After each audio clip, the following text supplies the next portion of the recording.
I'm looking at a cool down. Temperatures are going to be below normal for this time of year. I picked a few cities for you. Look at Ontario. Your high today is going to be 72. Santa Ana, 71, Whittier 70, and Santa Clarita is going to have a high of 69 degrees. There's a possibility for some patchy drizzle this morning.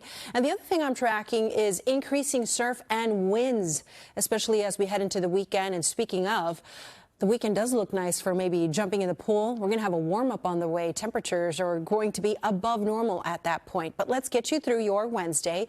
Highs today will be in the 70s for our friends in the deserts. There aren't any watches or warnings in place here, but the winds will be increasing during the afternoon.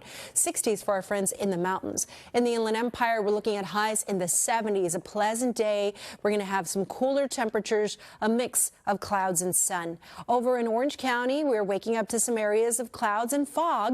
Gradually, we'll get some peaks of sunshine, but the clouds are going to be more dominant in our skies today. Temperatures will be in the low 70s, inland 60s at the coast. Ventura County looking at 60s. San Fernando Valley, low 70s. Santa Clarita, 69. Burbank doing it as well, 69.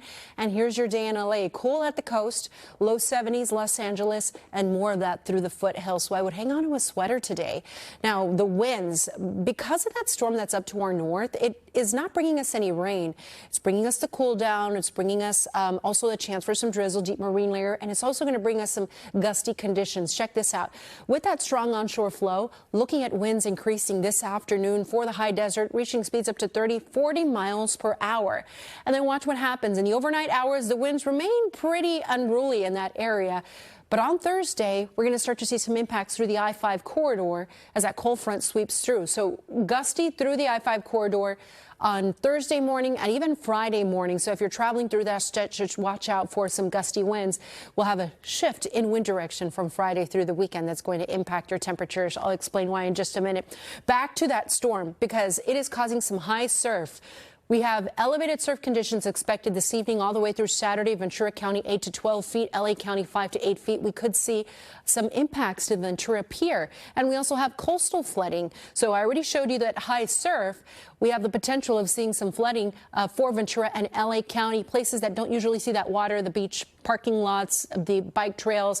That's a possibility for Thursday morning through Friday afternoon. And it's going to be the highest around high tide. Let's jump ahead to that 7-day forecast, because I've got the numbers staying fall-like through tomorrow. But look at Friday through the weekend. The numbers go back up. High pressure comes back in, and we'll have offshore winds, winds that blow from the mountains out towards the sea. And that wind direction, it dries out our air. It limits the development of the marine layer, and it boosts our temperature. So we're looking at 80 Saturday and Sunday and Monday. And look at Veterans Day. You notice how the temperatures start to come down? There's models indicating a chance for some rain at the end of next week. So I'll keep an eye on it. The Valley's Inland Empire 70s today and tomorrow, 80s on Friday through the weekend. The forecast for the deserts is going to be in the 70s and 80s. This weekend, highs in the 80s and 90s. And the temperatures in the mountains, 50s today, 60s the rest of the week, and staying pretty nice through the weekend.